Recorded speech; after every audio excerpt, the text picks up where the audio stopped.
Alright guys, so we're going to be analyzing the latest FOMC statement. If you just Google the FOMC statement, it'll take you to a link from the Federal Reserve and click on the one that has news events. The latest press release was June 10th, 2020, and we can get his statement as a PDF by just clicking this link. So this is the text we're going to be kind of screening, and I'll go ahead and copy the link to this PDF.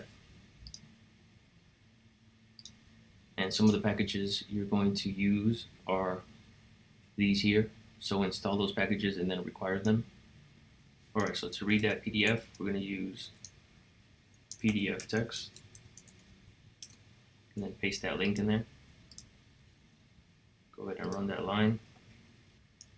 And then we want to convert that PDF text into something we can analyze using these packages. So we're going to use docs, corpus, vector source, and then the text.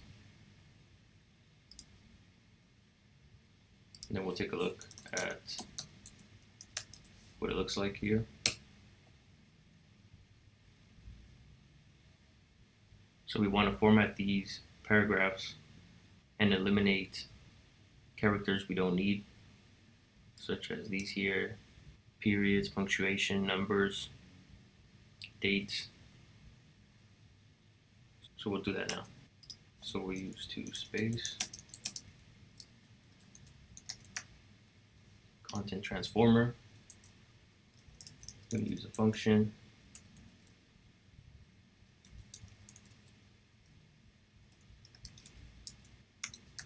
So we're going to pass a pattern, and we're going to replace that with the space.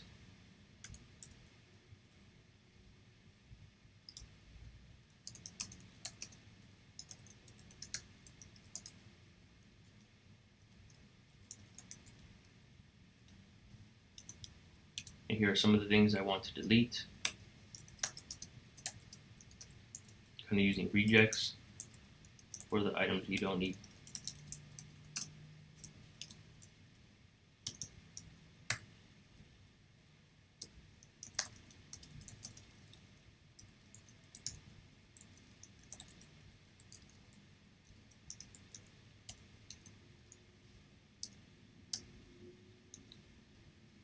So we'll run these lines. I'm going to convert this text into lowercase.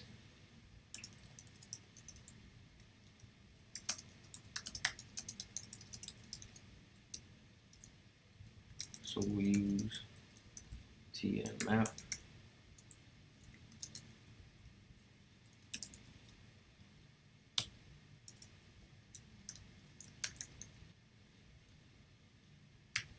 I also want to remove any numbers from the speech.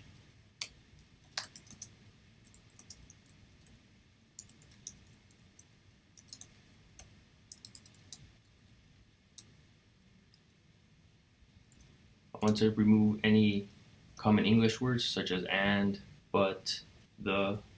So to do that, we'll run the following lines.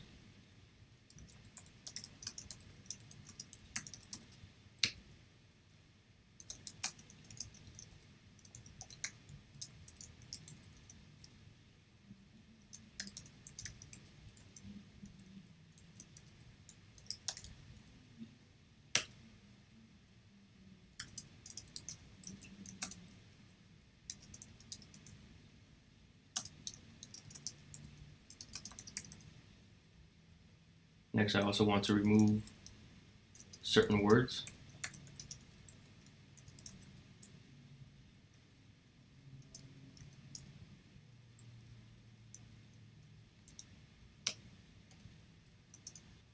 Such as page for the page numbers and pages. And I saw June in there as well. Forgot to remove words here.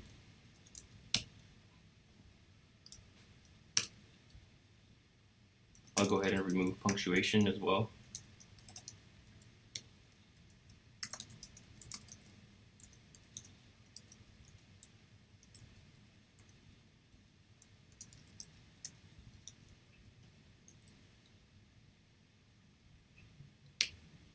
I also want to eliminate any white spaces.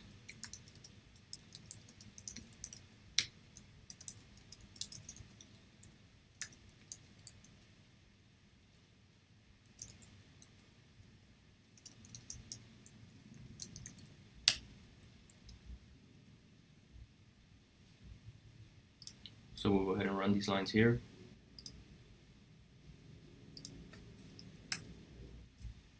Now let's take a look at our text. So we see everything is lowercase, no special characters. So everything seems okay. Next, we will turn the speech into a data frame and count the number of words so we can easily see how many words were repeated in this text.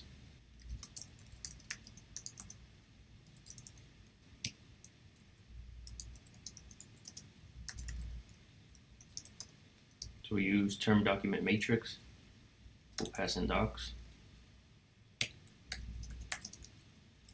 We'll convert that as matrix. I'm going to sort the number of repeated words by using row sums in decreasing fashion.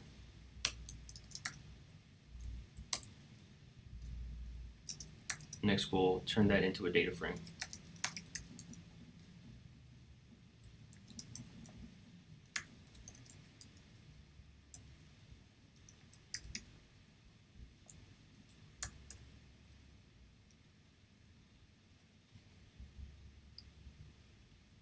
So now we'll run this. Now we'll take a look at the top 10. So here are the most mentioned words, which is no, a frequency of 78, think, chair, economy, people, will, just, can, going, and then unemployment. So these are our top 10 words. Now we're going to create a word cloud chart.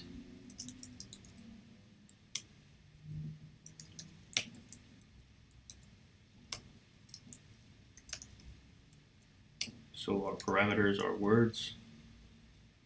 We're going to use D word, the frequency is D frequency. The minimum frequency of displayed words, we're going to set that equal to 1. Max words to plot, we'll use 200.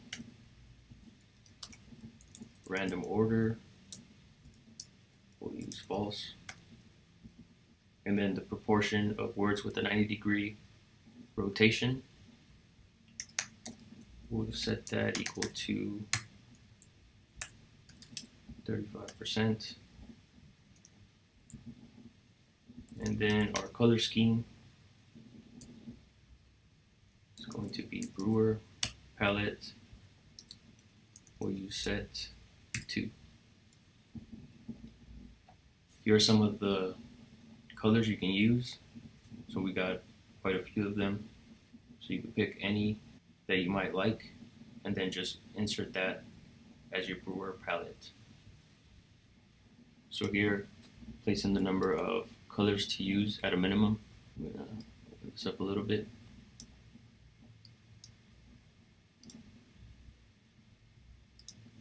Now we'll run this. And now we have our word cloud. You can also run additional things such as find words that appear n number of times by using find frequent terms.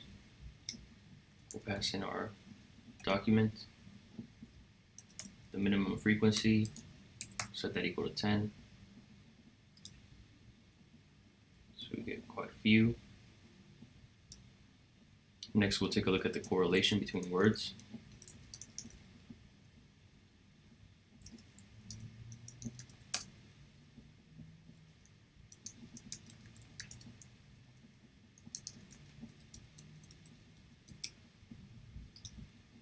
And we'll do find associations,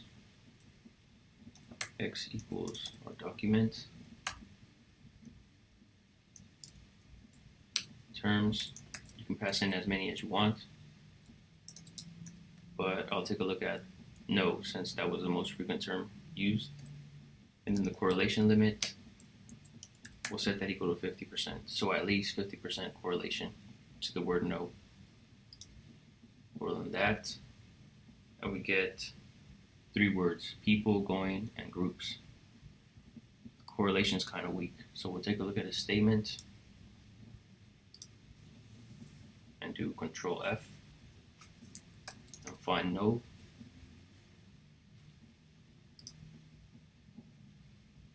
So here he's saying, as you know, we lowered our policy rate very quickly. You'll know that we, you know, as you know, you know, you know. So he's using this word to state facts, mostly. Let's take a look at another word.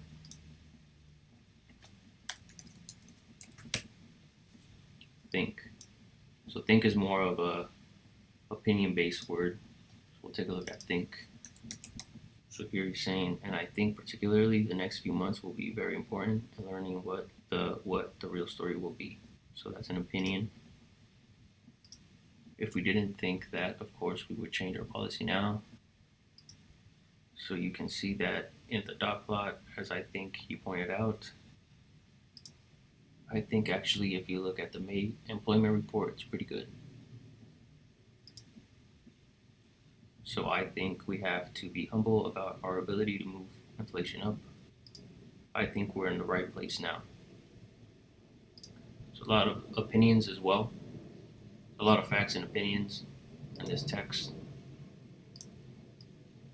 Now let's see what he says about economy.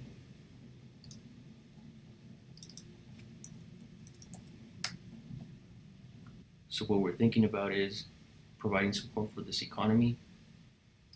In recent weeks, some indicators suggested a stabilization or even a modest rebound in some segments of the economy. Employment rose in many sectors of the economy in May. Activity in many parts of the economy has yet to pick up. We are committed to using our full range of tools to support the economy. In March, we quickly lowered our policy interest rate to near zero, where we expect to keep it until we are more confident that the economy has weathered recent events and is on track to achieve our maximum employment and price stability goals. So a lot of opinions thrown out, a lot of facts thrown in as well. Now I want to take a look at the associations between the economy and the rest of the text. So I'll copy this line.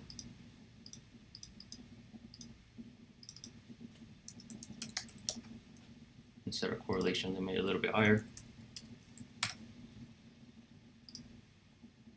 So it didn't find any. Change it to 50 again.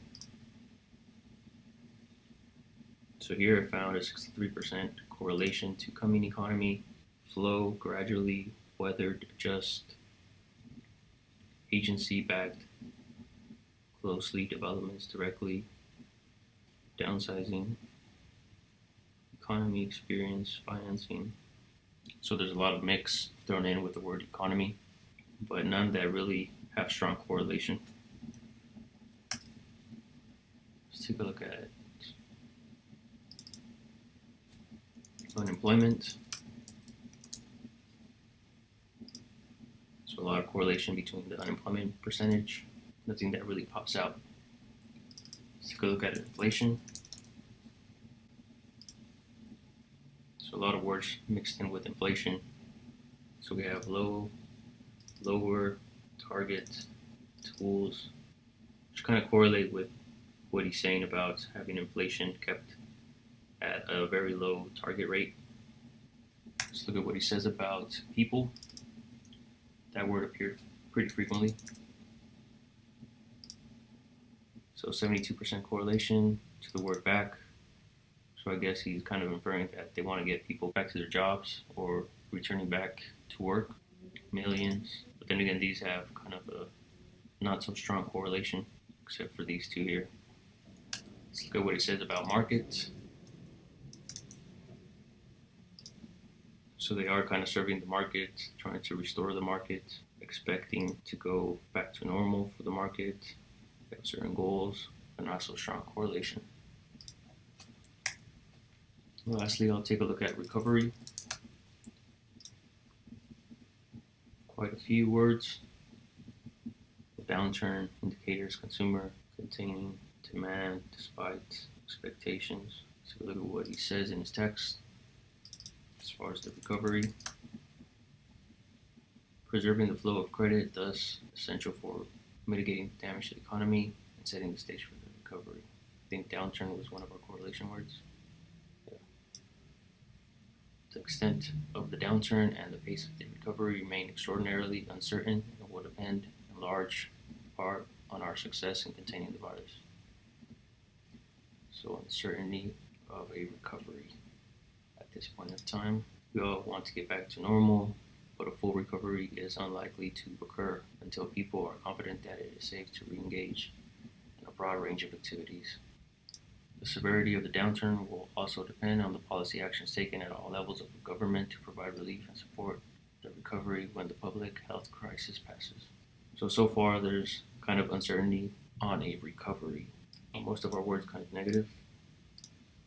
So we have downturn as a negative, despite kind of negative, expectations kind of neutral, joblessness, layoffs kind of negative, severity likely, and then after that they're kind of lose correlation. So again, kind of doubtful for the recovery, as in the text stated that they were kind of uncertain at this point of time, but they're going to keep using their tools to provide support for the economy. All right, guys, one last thing. I'm going to create a bar plot of the most frequent terms.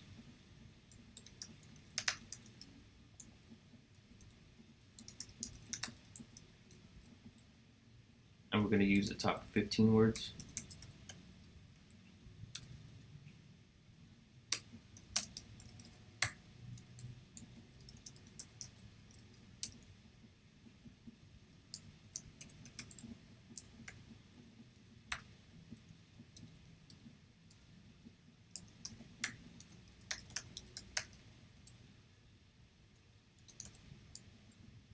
And our title is going to be most frequent words in FOMC statement. Y label, we use word frequencies.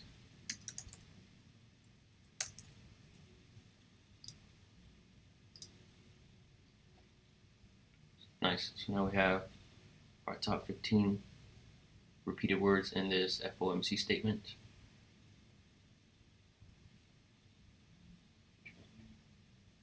Alright guys, so this concludes this video. Let me know if you have any questions. Let me know what you think, and I'll see you in the next video.